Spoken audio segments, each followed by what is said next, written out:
Sejam muito bem-vindos a mais um podcast Afia Dermatopapers. Aqui discutimos tudo sobre dermatologia. Eu sou Cláudia Ferraz. Eu sou Júlio Chaves. E o assunto de hoje é atualizações no tratamento do melasma.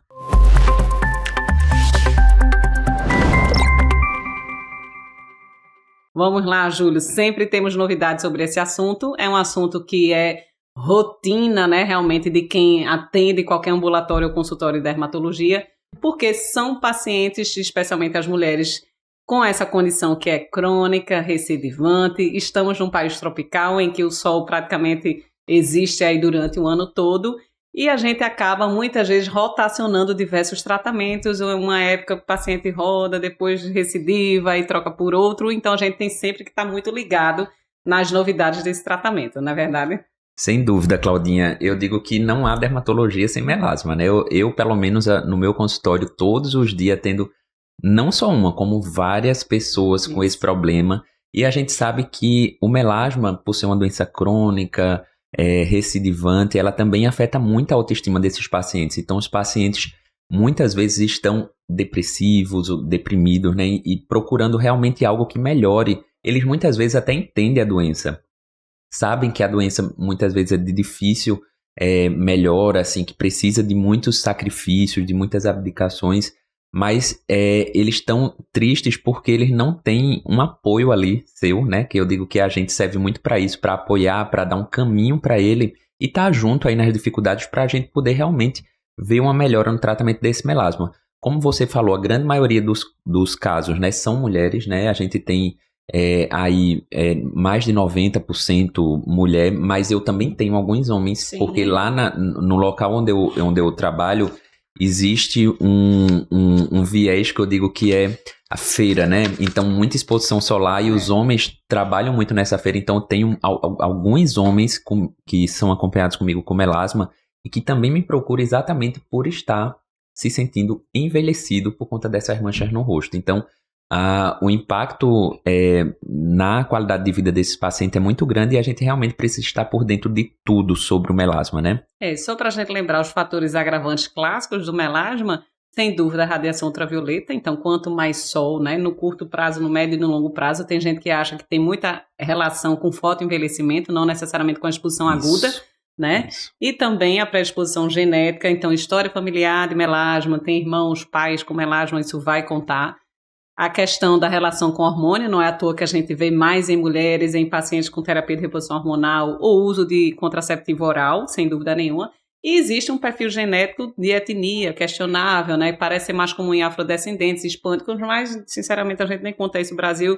Estamos juntos, é todo mundo misturado, a gente não vai nem contabilizar essa questão, né? Perfeito. Mas o estrógeno também tem um papel interessante, né, de forma geral, né, tanto do período fértil como com relação às suas reposições, né, de uso exógeno, porque parece aumentar o MSH, né, o hormônio estimulante da melanogênese, e acaba predispondo ou ativando mais o melanócito e facilitando a pigmentação dessas regiões. Exatamente, Claudinha. A gente vê muito, né, e isso até a população sabe demais que o melasma ele tende a aparecer ou até piorar durante a gravidez, o uso de anticoncepcional, exatamente por essa relação do estrógeno estimulando o hormônio o hormônio estimulador do melanócito, né? E a gente sabe que o melasma nada mais né?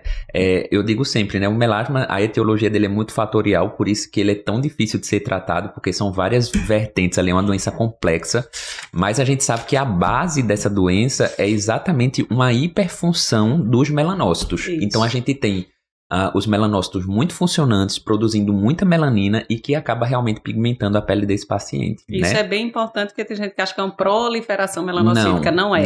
É um melanócito que está trabalhando além da conta com o mínimo de estímulo. Exatamente. Né? E a gente tem que regular, inibir esses estímulos e estimular talvez a remoção dessa melanina mais superficial para a gente conseguir clarear. Exatamente. Né? Então a ideia é essa. Mas pensando, então, nas formas clínicas, nos tipos que a gente acaba tratando, né, de melasma em nosso consultório, o que é que a gente precisa lembrar dos tipos e formas de apresentação do melasma? Isso. O melasma, classicamente, é aquela mancha, né, amarronzada, o marrom podendo ser de claro, médio, escuro, até acinzentado, né, dependendo de onde essa melanina vai se depositando aí na pele. E são manchas normalmente simétricas, irregulares, acomete preferencialmente áreas expostas e a gente classicamente, a gente classicamente divide esse melasma em 3 tipos principais. O melasma centrofacial, que é aquele que acomete região de fronte, região malar, dorso de nariz, região supralabial mento. E o segundo seria o melasma malar, aquele que pega a região malar e dorso nasal. E o terceiro, o melasma mandibular, que pega o ramo de mandíbula. Então, esse seria a classificação clínica do melasma. Alguns autores, né, falam muito da classificação também de acordo com o nível onde essa melanina se deposita, né? Inclusive, muitos utilizam aí a luz de Wood, né, Claudinha? Eu não sei se você faz isso na sua prática clínica para diferenciar se o melasma é epidérmico, se é dérmico ou se é misto, né? Eu particularmente não costumo fazer. Também não, Júlio. Eu não faço muito a luz de Wood para melasma, uso muito a luz de Wood, acho ela um excelente instrumento diagnóstico aí para vitiligo, para eritrasma, né? Algumas doenças aí, tinha de couro cabeludo, mas assim, realmente no melasma eu acabo não utilizando muito, mas segundo alguns livros, alguns autores, eles classificam aí, segundo a luz de Wood, o melasma em melasma epidérmico, que é aquele que acende, né, quando a gente coloca a luz de Wood, e o melasma dérmico, que não muda muito, e o melasma misto, que é quando tem um pouco dos dois, né? Eu particularmente não faço isso no meu consultório. Eu realmente, quando vejo o paciente com melasma, eu tento mais ver aí o que é que está no dia a dia dele, levando ao agravamento das manchas ou surgimento dessas manchas, para tentar tirar esse fator agravante para a gente poder tratar e ver um resultado aí do clareamento das manchas. Eu também. Eu acho que do ponto de vista prático eu não vejo essa correlação direta, né? Também os não. locais, digamos, que florescem não são os locais mais facilmente removíveis. Não acho essa correlação, apesar da literatura dizer que sim, hein, gente? Há controvérsia também na literatura. Exatamente. Mas na prática a gente vai entender se o melasma é mais superficial ou profundo já no acompanhamento. Isso. Clareou rápido o malar, no supralabial não, e ali provavelmente deve ser um pigmento mais profundo, dérmico, mais teimosinho para a gente isso. remover. E, na verdade, não tem essa importância toda, porque não vai mudar a conduta, mudaria prognóstico. Você vai continuar usando todos os ativos, trabalhando com mecanismos de ações diferentes, e vai ter que seguir o paciente. Então, às vezes, é até ruim, na minha opinião, você dizer, tá ruim, não acendeu nada, seu melasma tem péssimo prognóstico, aí o paciente já vai triste. Eu particularmente nunca falaria, né? Exatamente, porque a maioria das vezes, né, Claudinha, pelo menos o que eu percebo é que esse paciente já tá nos procurando assim, super frustrado com tudo que ele já fez, ou por estar se sentindo feio ou envelhecido. Então, assim, eu acho que a gente tem que, ao contrário, a gente tem que dar uma animada nesse paciente, falar real, lógico, né? Explicar a doença, explicar o mecanismo de ação, o que é que ele precisa fazer para melhorar, mas eu acho que a gente não precisa ali cavar mais um buraco para esse paciente se enfiar, porque ele normalmente já está lá embaixo, né? Isso, perfeito, Júlio. Mas vamos diretamente ao ponto, agora falar sobre o tratamento, né? A gente só deu uma pequena introdução aqui sobre o melasma. A gente sabe que existe o tratamento tradicional, já bem antigo, que ainda tem um grande papel até hoje, que a gente precisa recordar aqui, né, Júlio? Qual seria o tratamento tradicional das fórmulas mais clássicas que a gente introduz para o melasma? Isso, classicamente o melasma é tratado, né, pela tríplice formulação, né, que é a fórmula de Kligman, né, que normalmente utiliza hidroquinona, tretinoína e um corticoide, que normalmente é a fluocinolona. Então, assim, é o clássico, digamos, o padrão ouro, onde os trabalhos normalmente comparam os novos ativos com essa medicação que é a tradicional, porque realmente é uma medicação que mostra que há clareamento, tem eficácia, tem bons resultados.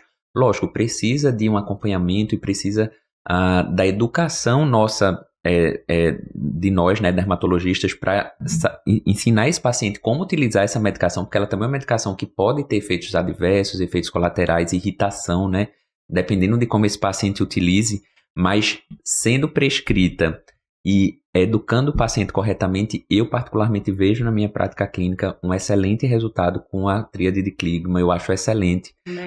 Lógico que eu adequo o uso dela de acordo com o dia a dia do paciente. Tem paciente que se expõe muito ao sol, então acaba usando ela não todo dia, numa frequência menor. Já tem paciente que praticamente não pega sol, a gente já consegue. Então, assim, eu digo que a gente vai tentando entender a vida desse paciente para oferecer para ele a melhor forma dele utilizar aquilo ali. Mas, assim, sempre tá dentre as minhas opções terapêuticas de primeira linha aí pro melasma, a tríade de Kligman. Mas só para revisar para quem está nos assistindo, na tua prática, Júlio, o que é que você faz de concentração? Tretinoína de quanto a quanto? Hidroquinona de Perfeito. Eu normalmente uso a concentração habitual, que é a hidroquinona 4%, a tretinoína 0,05% e o acetonido de fluocinolona 0,01%. Gosto muito, já tem... a gente pode manipular, né? Mas assim, já existem diversas formas industrializadas. Eu acabo preferindo as industrializadas, enfim, por todo... enfim, maior segurança, testes, enfim.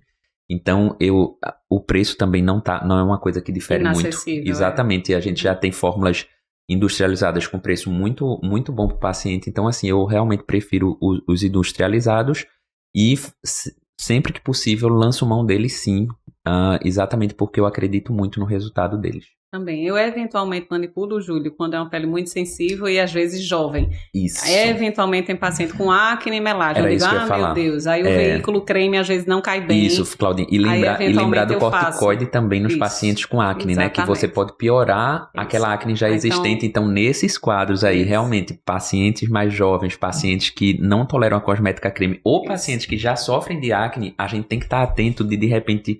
não utilizar essas fórmulas prontas e aí manipular, trocando o corticoide por uma outra medicação que não... risco, nicotinamida, eu adoro. Existem outras coisas que a gente faz. E às vezes eu faço até uma tretinoína um pouquinho mais leve, 0,025. Principalmente naqueles pacientes sensíveis. Eu também, às vezes eu até baixo, eu confesso que às vezes até hidroquinona, assim, no paciente muito sensível, eu baixo 2%, eu já acho que o resultado já dá um resultado interessante, entendeu? Exatamente, são exceções, né? Mas a gente saber que a gente pode manejar isso com uma certa tranquilidade. Sim. Eventualmente tem paciente que tolera até 0,1% de tretinoína, aquela pele mais castigada, mais madura, às vezes aguenta. Então, assim, vocês têm um arsenal, ver o perfil do paciente e adequar esses ativos na formulação, se você achar Claudinha, necessário. E lembrar sempre do ensinamento de educar esse paciente em relação à fotoproteção, né? Não, que melasma sem fotoproteção, eu digo que não tem como, né? Então a gente tem que perder, na verdade não é perder, né? Investir um pouquinho de tempo para ensinar o paciente como usar o protetor correto, a quantidade correta, qual tipo de protetor é adequado para o melasma. A gente sabe que alguns protetores já têm alguns clareadores, o uso do protetor com base, né, com cor, ele tem uma proteção melhor, então tudo isso a gente tem que ensinar o paciente na hora da consulta. Hoje a gente não vai falar de fotoproteção, isso seria um podcast à parte, né? Isso aí é óbvio que a gente vai falar de, assim, é o carro-chefe número 1, eu digo até aos pacientes, você não está com renda para comprar muita coisa, vai ser o protetor. Só tem um acesso a um produto, doutora, vai ser o protetor solar. Então, assim, esse seria um podcast à parte, lógico, primeira prescrição de qualquer tratamento de melasma, fotoproteção, explicando, incentivando, explicando a necessidade de reaplicação, os cuidados com relação à luz, explicando que não é só fotoprotetor, outras medidas físicas são muito bem-vindas, mas a gente vai falar aqui de ativos hoje, só para deixar isso claro para vocês, né? E eu brinco, Júlia, a mesma coisa, você está dizendo aí, não adianta usar clareador sensacional à noite e de manhã, né, se expor ao sol e perdeu tudo. Aí eu digo que é igual você fazer dieta de dia e de noite atacar a geladeira, não está fazendo nada, né? Eu digo, se você resolve estar de dieta, não está. Então, não tem sentido esse antagonismo aí de percepção e de conduta, né? Mas voltando então para os ativos, além da clássica fórmula de Kligman, a gente tem outros alfa-hidroxiácidos, outros ácidos menos irritativos, que a gente também tem um bom espaço para essas substâncias, né, Júlia? Sim, sem dúvida nenhuma. Eu digo que o arsenal para o tratamento de melasma é muito amplo, né? E a gente precisa disso mesmo, porque vez ou outra a gente tem que estar trocando as formulações, os ativos, para ir testando e ver o que é que aquele paciente responde melhor. Então, assim, ativos clássicos que a gente já utiliza, além da tríplice combinação, né? Eu gosto muito, particularmente, eu gosto do glicólico. Também. Eu acho que o glicólico, ele tem uma ação muito interessante para o paciente de melasma. Gosto da niacinamida, que é um ativo com ação mais calmante, hidratante. Acho que ele também ajuda a acalmar o melasma, principalmente naqueles casos que a gente vê que é um melasma que tem um componente inflamatório importante também.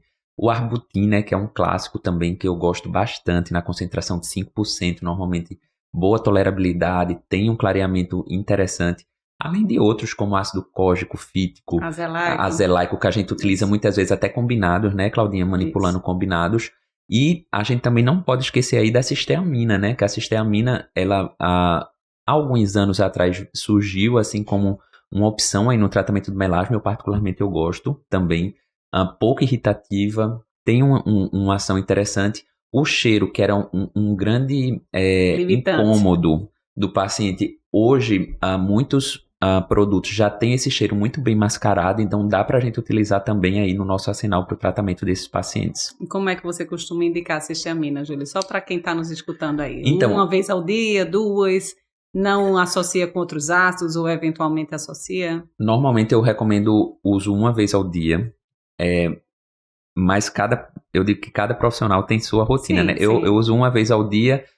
O paciente, eu geralmente prefiro utilização noturna, ele dorme com ela, porque antigamente a gente tinha recomendação de aplicar 2 horas depois, tirava. Hoje ele dorme com ela, não precisa, você vê que é super tranquilo, não tem irritação. E muitas vezes eu associo sim com outros ácidos. Principalmente, sempre que possível, a tríade de Kligman. Eu sempre digo, muitas vezes é alterna, né? Um dia a cisteamina, um dia a Kligman. E aí a gente vai vendo, isso varia muito de acordo com o paciente, mas é mais ou menos por aí a forma que eu uso a cisteamina. Isso. Além de tudo que a gente discutiu aqui, a gente ainda vai falar mais sobre novos ativos tópicos, medicações sistêmicas. Espero que tenham gostado até aqui, mas se você está ainda interessado a realmente descobrir novo arsenal tópico e sistêmico e as perspectivas no tratamento do melasma, continua assistindo a gente, essa aula vai estar totalmente disponível nas nossas plataformas de curso.